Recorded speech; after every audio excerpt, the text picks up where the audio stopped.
Wave optics के topic number 10.3 का एक सब टॉपिक है 10.3.3 जो है reflection of a plane wave by a plane surface. इसके दो प्रीवियस जो टॉपिक थे वहाँ पर हमने रिफ्रैक्शन को स्टडी किया था और आज हम यहाँ पर रिफ्लेक्शन को स्टडी करेंगे। इट मीन्स कि यहाँ पर हम हाइगन्स प्रिंसिपल का यूज़ करके रिफ्लेक्शन का जो कॉन्सेप्ट है उसको समझेंगे और उसके जो लॉ है उसको यहाँ पर हम प्रूव करेंगे। तो स्टार्ट करते हैं। जैसे हमने प्रीवियस 2 केसेस में किया था वैसे ही सबसे पहले तो हम रिफ्लेक्शन का जो बेसिक कॉन्सेप्ट है उसको समझेंगे और बाद में उसको हम प्रूव करेंगे हाइगन्स प्रिंसिपल यानी कि वेव फ्रंट का यूज़ करके। तो रिफ्लेक्शन पहले तो क्या होता है भाई, तो आपको पता होगा, एक बार क्विक रिवीजन कर लेते हैं कि कोई ऐसी सरफेस जो एक रिफ्लेक्टिंग सरफेस हो, जैसे हमारा मिरर होता है। तो रिफ्लेक्टिंग सरफेस उसको पहले तो हम ड्रॉ कैसे करते हैं कि उसकी एक साइड में हम ऐसे डैश बना लेते हैं। इसका मीनिंग क्या हुआ कि उसकी ऑपोजिट जो साइड होगी, जो एक स्मूथ सरफेस दिख रही है, वो एक रिफ्लेक्टिंग सरफेस है। अब रिफ्लेक्टिंग सरफेस के ऊपर सपोज कि कोई एक लाइट रे किसी एक पॉइंट के ऊपर फॉल कर रही है। देखिए, सबसे पहले हम ये जो कॉन्सेप्ट है रिफ्लेक्शन का उसको लाइट रे की मदद से समझेंगे और बाद में उसको प्रूव करेंगे वेव फ्रंट का यूज़ करके। ठीक है, तो कोई एक लाइट रे सपोज इस रिफ्लेक्टिंग सरफेस के ऊपर इस पॉइंट के ऊपर फॉल कर रही है, तो क्योंकि ये एक रिफ्लेक्टिंग सरफेस है, उससे टकराने के बाद ये जो रे है वो वापस उसी मीडियम में क्या हो जाएगी, रिफ्लेक्ट हो जाएगी। इतना तो हमको पता है। अब जिस पॉइंट के ऊपर ये रे फॉल करती है वहाँ पर अगर हम एक नॉर्मल ड्रॉ करें, यानी कि इस सरफेस के परपेंडिकुलर में एक लाइन अगर हम ड्रॉ करें, तो ये नॉर्मल का ये जो इंसिडेंट रे है उसके साथ जो एंगल बनता है उसको हम बोलते हैं एंगल ऑफ इंसिडेंस आई, और ये रिफ्लेक्टेड रे है उसका ये नॉर्मल के साथ जो एंगल बनता है उसको हम बोलते हैं एंगल ऑफ रिफ्लेक्शन आर। तो रिफ्लेक्शन का जो लॉ है, लॉ ऑफ रिफ्लेक्शन, वो हमको क्या कहता है कि ये जो एंगल ऑफ इंसिडेंस है आई, यानी कि एंगल आई, ये इक्वल टू होना चाहिए एंगल ऑफ रिफ्लेक्शन आर के बराबर। तो angle I is equal to होता है एंगल आर। ये है हमारा लॉ ऑफ रिफ्लेक्शन। अब उसी को यहाँ पर हमें प्रूव करना है हाइगन्स प्रिंसिपल यानी कि वेव फ्रंट का यूज़ करके। तो सबसे पहले तो उसका जो फिगर है वो हम समझ लेते हैं।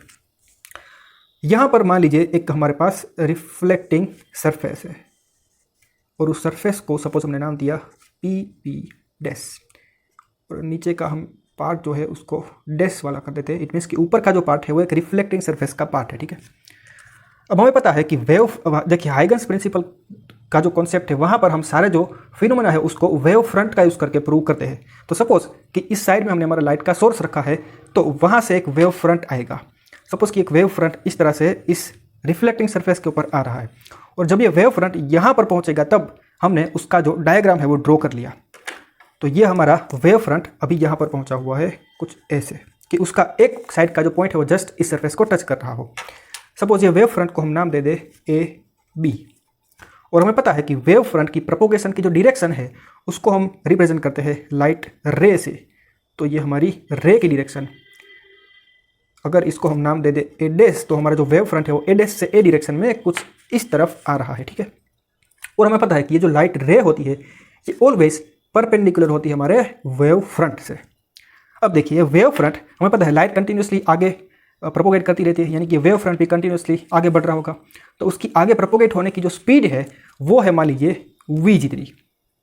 अब जैसे हमने रिफ्रैक्शन के केस में देखा था कि पहले हम इस वेव फ्रंट का ये जो इस साइड का पार्ट है पॉइंट बी, यानी कि ये पार्ट उसको स्टडी करेंगे और उसके बाद हम ये जो पॉइंट है पॉइंट ए उसको स्टडी करेंगे। ठीक है, सपोज कि ये जो हमारा पॉइंट है पॉइंट बी, वो यहाँ से प्रोपोगेट करके आगे बढ़कर ये जो हमारी रिफ्लेक्टिंग सरफेस है उसके ऊपर इस पॉइंट के ऊपर पहुंच जाता है, और यहाँ से यहाँ जाने के लिए मान लीजिए उसने तो जितना टाइम लिया। ये पॉइंट को हम नाम दे देते हैं पॉइंट सी। तो ये डिस्टेंस अगर हमें फाइंड करना है बी सी, तो हमको पता है डिस्टेंस होता है वेलोसिटी इनटू टाइम। तो इसकी वेलोसिटी यानी कि उसकी स्पीड कितनी है भाई, वी जितनी, और उसने यहाँ से यहाँ जाने के लिए कितना टाइम लिया, तो जितना। इट मीन्स कि यहाँ से यहाँ का जो डिस्टेंस है वो है वी इंटू तो जितना। तो ये हमको मिल गया डिस्टेंस बी सी। अब देखिए ये वेव फ्रंट पूरा ऐसे आगे जा रहा होगा, तो टाइम के अंदर ये जो पॉइंट बी है वो वी टो जितना आगे गया, तो ये पॉइंट ए है वो भी वी टो जितना आगे जाना चाहिए। लेकिन ये आगे जा नहीं सकता क्योंकि ये एक रिफ्लेक्टिंग सरफेस आ गई। तो रिफ्लेक्टिंग सरफेस में ये जो पॉइंट है वो आगे नहीं जाएगा, लेकिन यहाँ से टकराने के बाद वापस उसी मीडियम में रिफ्लेक्ट हो जाएगा। इट मीन्स कि ये जो हमारी रे है वो यहाँ से इस पॉइंट के ऊपर टकराने के बाद कुछ इस तरह से रिफ्लेक्ट हो जाएगी, और वो जो डिस्टेंस कवर करेगा वो कितना होगा, वी टो जितना। क्योंकि देखिए तो टाइम के अंदर ये पूरा वेव फ्रंट जो है वो एक साथ आगे बढ़ेगा। तो बी पॉइंट टो टाइम में जितना आगे गया होगा उतना ही आगे ए पॉइंट भी टो टाइम में गया होगा, क्योंकि रिफ्रैक्शन में क्या होता था, दोनों साइड हमारी जो स्पीड होती थी वो अलग अलग होती थी, लेकिन रिफ्लेक्शन में तो सारा जो फिनोमेना है वो एक ही साइड में हो रहा है, मतलब कि सारा जो वेव फ्रंट होगा वो एक ही स्पीड से काम करेगा। इसलिए ये जो बी पॉइंट है वो अगर वी टो डिस्टेंस आगे गया है तो ए पॉइंट भी उतना ही डिस्टेंस आगे गया होगा, लेकिन क्योंकि इसके आगे वो नहीं जा सकता इसलिए वो रिफ्लेक्ट होगा, लेकिन ये जो डिस्टेंस होगा वो कितना होगा, वी टो जितना ही होगा। ये पॉइंट है उसको सपोज हम नाम दिया पॉइंट ई, तो ए ई जो डिस्टेंस है वो हमारा हो जाएगा वी टो जितना। और अकॉर्डिंग टू हाइगन्स प्रिंसिपल अगर हमें नया वेव फ्रंट ड्रॉ करना है तो हम क्या करते हैं, तो कि भाई ये जो पॉइंट है वो जितना डिस्टेंस आगे गया है वहाँ पर हम एक स्फीयर या तो फिर एक आर्क ड्रॉ करेंगे। तो सपोज हमने यहाँ पर एक इतने डिस्टेंस पर एक आर्क ड्रॉ की तो कुछ ऐसी बनती है, और फिर उस आर्क से इस पॉइंट के ऊपर हम एक नॉर्मल ड्रॉ करते हैं, तो ये नॉर्मल हमारा कुछ ऐसा होगा, इसको हम टेंजेंट बोलते हैं, ठीक है। तो ये हमको कुछ ऐसा मिलेगा। तो ये जो हमको ये हमारा नया वेव फ्रंट मिल गया ई सी, तो ये हमको मिला वो एक वेव फ्रंट मिला जो कि इस सरफेस से रिफ्लेक्ट होने के बाद हमको मिलता है। तो हम लिख लेते हैं कि ये जो हमको मिलता है वो एक रिफ्लेक्टेड वेव फ्रंट है, और ये जो ग्रीन आपको दिख रहा था वो एक इंसिडेंट वेव फ्रंट था, ठीक है। ये हमारा ग्रीन वाला एक इंसिडेंट वेव फ्रंट था जो पहले ऐसे आ रहा था, लेकिन इस सरफेस के ऊपर रिफ्लेक्ट होने के बाद वेव फ्रंट कुछ ऐसा इस तरफ जाने लगा। तो ये हमारा फिनोमिना हो गया रिफ्लेक्शन का, ठीक है। अब देखिए इस पॉइंट के ऊपर अगर हम यहाँ पर एक नॉर्मल ड्रॉ करें, नॉर्मल का मीनिंग क्या होता है कि ये जो हमारी सरफेस है उसके परपेंडिकुलर में एक प्लेन अगर हम यहाँ पर ड्रॉ करें तो उसको बोलते हैं उसका नॉर्मल। तो नॉर्मल का ये इंसिडेंट रे के साथ जो एंगल बनेगा उसको बोलते हैं एंगल ऑफ इंसिडेंस आई। उसी तरह से हमको पता है कि ये वेव फ्रंट जो है उसका ये सरफेस के साथ जो एंगल बनेगा उसको भी हम बोलते हैं एंगल ऑफ इंसिडेंस आई। ये हमने सीखा था हमारा रिफ्रैक्शन का जो फिनोमेना था वहाँ पर, कि वेव फ्रंट का यानी कि इंसिडेंट वेव फ्रंट का ये सरफेस के साथ जो एंगल बनता है उसको भी हम बोलते हैं एंगल ऑफ इंसिडेंस आई। उसी तरह से ये जो हमारा रिफ्लेक्टेड वेव फ्रंट है उसका ये जो सरफेस है उसके साथ जो एंगल बनेगा उसको हम बोलेंगे एंगल ऑफ रिफ्लेक्शन आर। तो इतना समझ में आ गया पहले तो कि ये जो डिस्टेंस है दोनों वो कितने हैं, वी टो जितने, और फिर ये हमारा इंसिडेंट वेव फ्रंट और ये हमारा reflected wave front. Wave front इस तरफ आ रहा है और इस सरफेस से टकराने के बाद वो वापस रिफ्लेक्ट हो रहा है, ठीक है। अब उसके जो लॉ है उसको यहाँ पर हम प्रूव करते हैं। तो यहाँ पर हम पहले तो दो ट्राइंगल मिल रहे हैं, देखिए एक ये ट्राइंगल ए बी सी, ये ट्राइंगल आपको दिख रहा है, और दूसरा ट्राइंगल हमारे पास है ए ई सी। अब देखिए हमें पता है कि ये जो लाइट रे है, ये लाइट रे और ये वेव फ्रंट दोनों एक दूसरे के परपेंडिकुलर में होंगे, इसलिए ये जो एंगल होगा वो भी 90 डिग्री होगा, क्योंकि ये रे और ये वेव फ्रंट दोनों परपेंडिकुलर में होंगे, इसलिए ये होगा 90 डिग्री। उसी तरह से ये एक लाइट रे है और ये वेव फ्रंट है, वो दोनों एक दूसरे के परपेंडिकुलर में होंगे, तो ये भी 90 डिग्री होगा। अब दोनों ट्राइंगल को यहाँ पर हम ड्रॉ कर लेते हैं। तो फर्स्ट हमको ट्राइंगल मिलता है वो है ए बी सी, ये हमारा सी, ए और ये बी, जहाँ पर बी जो है वो 90 डिग्री है, और ये जो डिस्टेंस है बी सी वो है वी टो जितना। उसी तरह से दूसरा ट्राइंगल हमारे पास है ए ई सी, तो ये ए सी और ये ई और ये हमारा ए ई सी ट्राइंगल, जहाँ पर ये जो ई है वो एक 90 डिग्री का एंगल है, ठीक है। अब देखिए ये जो डिस्टेंस है ए ई वो भी कितना है भाई, वी टो जितना। अब यहाँ पर ये बी सी और ए ई दोनों वी टो जितने हैं, मतलब कि उसकी जो लेंथ है वो सेम है, इसलिए वो दोनों साइड सेम है ऐसा हम बोल सकते हैं। और ये ए सी जो है वो दोनों में एक कॉमन साइड है, तो उसका जो डिस्टेंस है वो भी सेम होगा। इट मीन्स कि ए सी बी के सी हमारी सेम है। अब ये जो दोनों ट्राइंगल है उसमें एक एंगल दोनों में है 90 डिग्री का, और दोनों में दो साइड है वो सेम है। तो हमारे पास एक लॉ है RHS का, उसके अकॉर्डिंगली हम बोल सकते हैं कि अगर दो ट्राइंगल में उसका दोनों में एक एंगल 90 डिग्री है और दोनों में उसका जो हाइपोटेनियस है वो सेम है और उसकी वन साइड है वो सेम है, तो ऑटोमेटिकली उसकी दूसरी साइड भी कैसी होगी, सेम हो जाएगी। मतलब उसकी जो थर्ड साइड होगी वो भी कैसी हो जाएगी, सेम हो जाएगी। तो इसलिए हमारी जो थर्ड जो साइड है वो भी कैसी होगी, सेम होगी। देखिए दो ट्राइंगल में अगर उसका एक एंगल है वो 90 डिग्री है और उसका हाइपोटेनियस दोनों का सेम है, और दोनों में से कोई एक साइड, मतलब दोनों ट्राइंगल की दो जो साइड है हाइपोटेनियस के अलावा, उसमें से दोनों ट्रायंगल की एक एक साइड अगर सेम है तो ऑटोमेटिकली दोनों ट्रायंगल की दूसरी जो साइड होगी वो भी कैसी होगी, सेम होगी। आप प्रूव भी कर सकते हो वैसे कि पाइथागोरस का अगर आप थियरम अगर आप यहाँ पर लगाओगे तो दोनों में ये जो साइड की वैल्यू आपको मिलेगी वो कैसी मिलेगी, सेम मिलेगी। इसलिए ये जो दोनों ट्रायंगल हो गए वो हमारे एक जो हो गए वो कॉन्ग्रुएंट ट्रायंगल हो जाएंगे, क्योंकि हमने कॉन्ग्रुएंसी यहाँ पर प्रूव कर दी। तो ये दो ट्रायंगल है वो कॉन्ग्रुएंट ट्रायंगल हो जाएंगे, क्योंकि आरएचएस से हमने प्रूव किया कि अगर दोनों के एंगल यानी कि एक एक एंगल 90 डिग्री है और उसकी हाइपोटेनस अगर सेम है और एक एक साइड सेम है तो उसकी ऑटोमेटिक दूसरी साइड भी सेम हो जाएगी। तो इसके ऊपर से हम बता सकते हैं कि देखिए ये जो एंगल था सी के ऊपर वो था आर और ए के ऊपर यहाँ पर जो एंगल था वो था आई। देखिए BAC जो था वो था आई और ECA वो था आर। तो क्योंकि ये दोनों जो ट्रायंगल है वो कॉन्ग्रुएंट है इसलिए हम बोल सकते हैं कि उसकी जो सेम साइड होगी उसके ऑपोजिट एंगल भी सेम होंगे। देखिए उसकी V2 और V2 दोनों साइड की वैल्यू सेम है तो उसके ऑपोजिट जो एंगल होंगे उसकी वैल्यू भी कैसी होगी, सेम होगी। ये इसका रूल है, ये आपको पता होना चाहिए कि कॉन्ग्रुएंट ट्रायंगल जो होते हैं उसमें उसकी दो साइड जो सेम साइड होती है उसके ऑपोजिट जो एंगल होते हैं वो भी कैसे होते हैं, सेम होते हैं। इसलिए यहाँ पर हम लिख सकते हैं कि जो हमारा इसके सामने का ये दोनों सेम साइड है इसके सामने का एंगल आई है वो होगा इसके सामने का एंगल आर के बराबर। इसलिए यहाँ पर हो जाएगा हमारा angle I is equal to angle R, यानी कि एंगल ऑफ इंसिडेंस आई ये होता है एंगल ऑफ रिफ्लेक्शन आर के बराबर। और यही था हमारा लॉ ऑफ रिफ्लेक्शन जो यहाँ पर हमें प्रूव करना था। तो इसी को यहाँ पर हमने प्रूव कर दिया वेव फ्रंट का यूज़ करके। तो यही हमारा लॉ ऑफ रिफ्लेक्शन, ठीक है।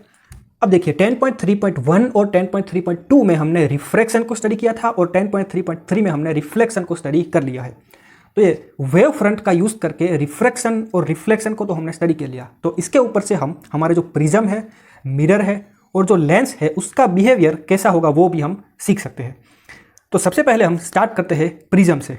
तो प्रिज्म का बिहेवियर कैसा होगा जब हम लाइट रे की जगह पे उसके ऊपर वेव फ्रंट इंसिडेंट करेंगे तो क्या होगा वो सबसे पहले हम देख लेते हैं। तो यहाँ पर सपोज हमारे पास एक थिन प्रिज्म है, ये एक प्रिज्म है।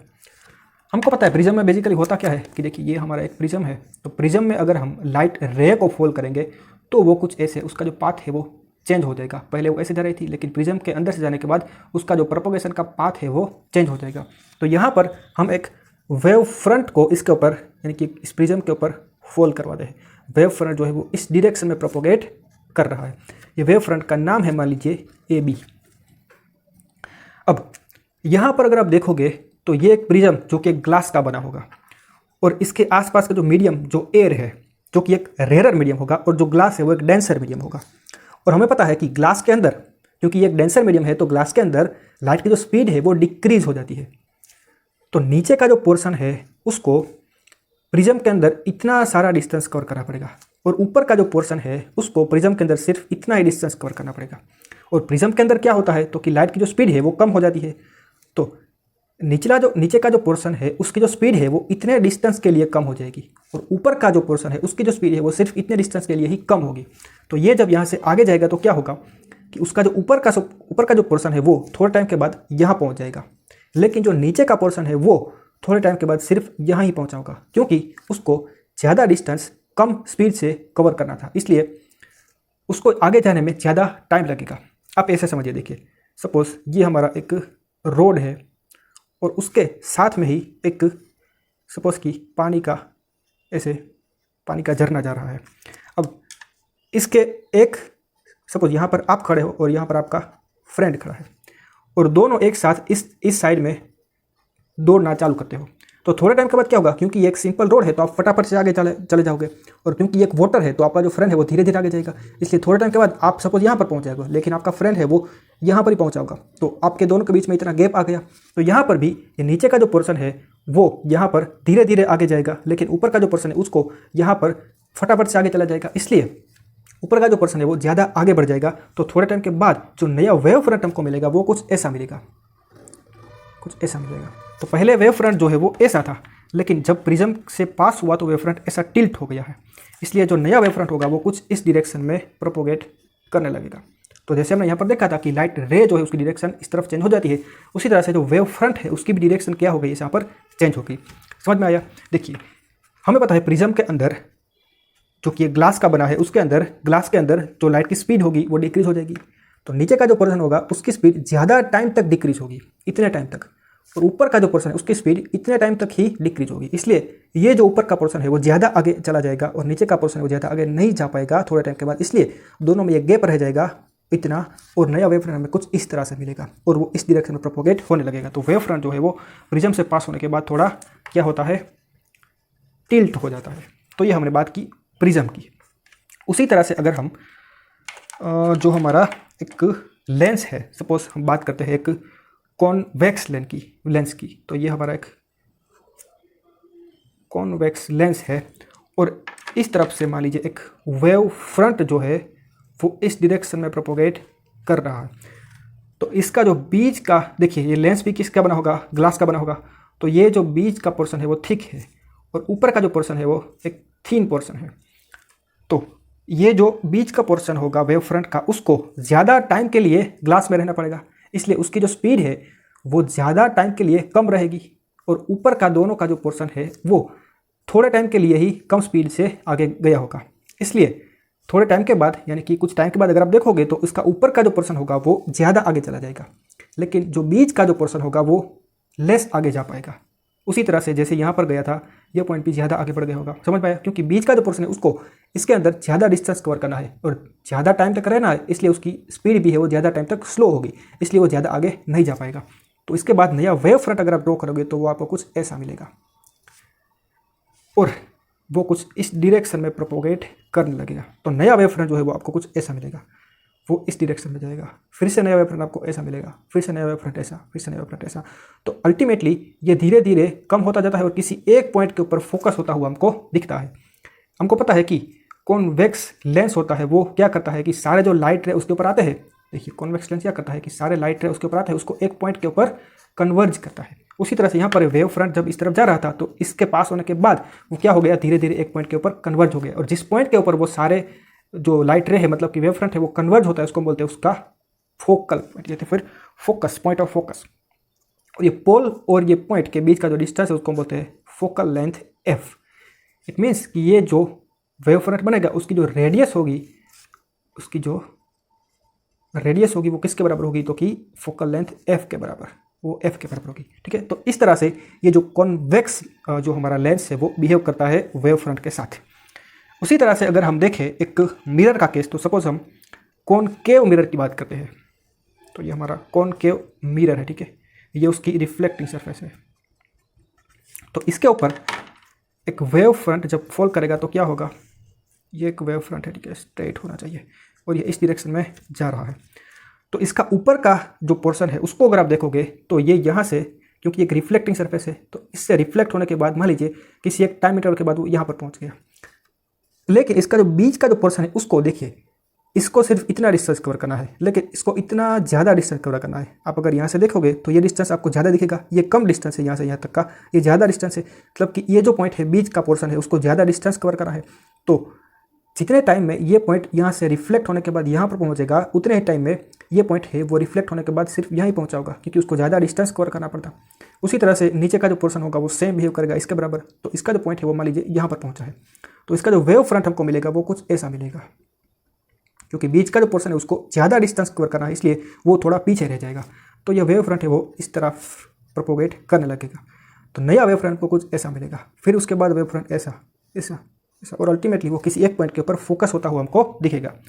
और हमको पता है कि जो हमारा कॉनकेव मिरर होता है उसमें जब लाइट रे फॉल होती है तो वो किसी एक पॉइंट के ऊपर कन्वर्ज होती है, उसको बोलते हैं उसका हम फोकल पॉइंट या फिर पॉइंट ऑफ फोकस। तो ये हमारा एफ हो जाएगा, और ये जो हमारा डिस्टेंस है वो हमारा फोकल लेंथ होगा।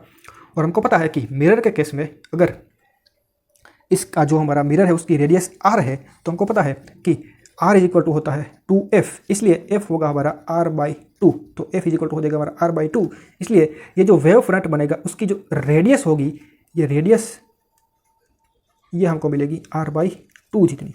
तो इस तरह से एक कॉनकेव मिरर जो है वो वेव फ्रंट के सामने ऐसा बिहेव करता है।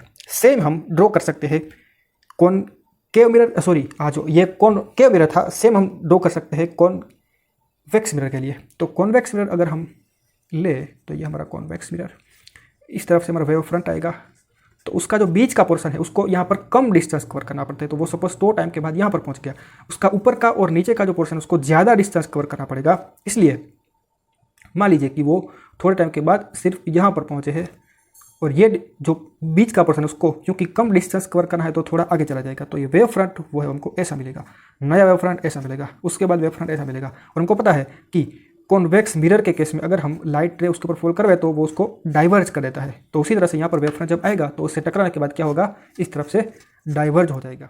अब जैसा हमने कॉन्वेक्स लेंस के लिए ड्रॉ किया वैसे ही हम कॉनकेव लेंस के लिए भी ड्रॉ कर सकते हैं। ये एक हमारा कॉनकेव लेंस है और ये हमारा एक वेव फ्रंट है, वो सपोज इस डायरेक्शन में प्रोपोगेट कर रहा है। तो इसका जो ऊपर का और नीचे का जो पोर्शन है उसको इतना ज़्यादा डिस्टेंस कवर करना पड़ता है और बीच का जो पोर्शन है उसको इतना कम डिस्टेंस कवर करना पड़ता है।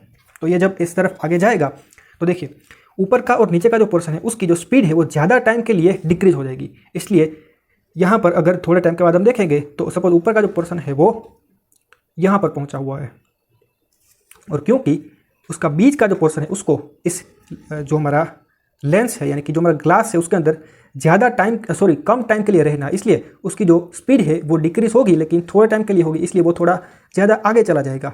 और इसी तरह से जो नीचे का जो पोर्शन है वो भी कम आगे जाएगा क्योंकि उसको ज़्यादा डिस्टेंस ग्लास के अंदर कवर करना है। इसलिए जो वेव फ्रंट हमको मिलेगा वो कुछ ऐसा मिलेगा और वो इस डायरेक्शन में प्रोपोगेट करने लगेगा। फिर नया वेव फ्रंट वो ऐसा बनेगा, उसके बाद का वेव फ्रंट जो है वो ऐसा बनेगा। तो कंटिन्यूसली जो वेव फ्रंट है वो ऐसे एक्सपांड होता है। और हमें पता है कि जो हमारा कॉनकेव लेंस होता है उसमें जब लाइट रे हम फॉल करवाते हैं तो वो उसमें पास होने के बाद क्या होती है, डाइवर्ज हो जाती है। वैसा ही क्या इस वेव फ्रंट के केस में भी हो गया कि वेव फ्रंट जब इससे पास होता है तब नया वेव फ्रंट इस तरह से बनता है कि वो क्या होता है, डाइवर्ज हो जाता है। और इसको पीछे अगर आप मिलाओगे तो किसी एक पॉइंट के ऊपर आपको फोकस होता हुआ दिखेगा, उसको बोलते हैं उसका एफ। तो इतनी बात हो गई हमारी इसके बारे में, रिफ्लेक्शन के बारे में। कि रिफ्लेक्शन का जो कॉन्सेप्ट है उसको हमने स्टडी किया पहले, तो फिर हमने उसको प्रूव किया वेव फ्रंट का उसका जो लॉ है कि एंगल आई होना चाहिए एंगल आर के बराबर, वो हमने प्रूव किया वेव फ्रंट का यूज़ करके। तो ये हमने रिफ्रैक्शन और रिफ्लेक्शन को स्टडी कर लिया। इसके बाद 10.3.4 जो होगा लास्ट हमारा वो होगा डॉपलर इफेक्ट। तो मिलते हैं हम 10.3.4 यानी कि नेक्स्ट टॉपिक में। तब तक के लिए बाय बाय।